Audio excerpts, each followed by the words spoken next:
Now, for those of you concerned about business after the polls, Bursa Malaysia is expected to see lackluster trading next week, with investors likely to stay on the sidelines pending clarity of new policies post-general elections.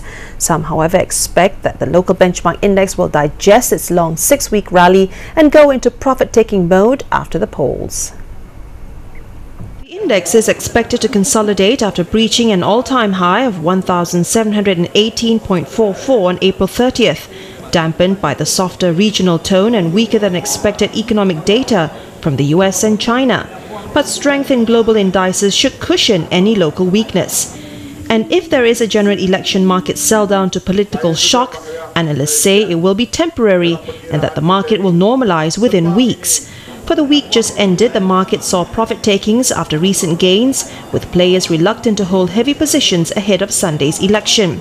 On a Friday-to-Friday basis, the FBM KLCI lost 16.52 points to finish at 1,694.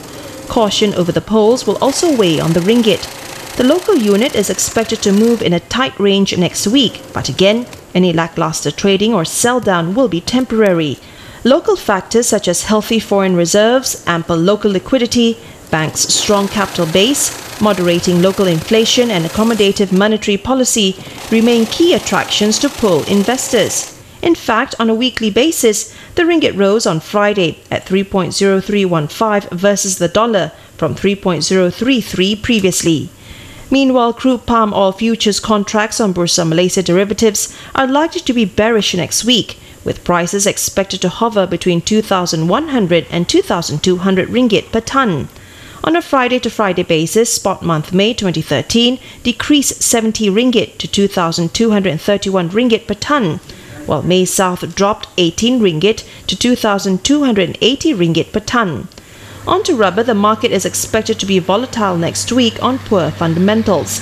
A dealer said expectation of weak United States and China economies would keep traders away, worried over slowing demand.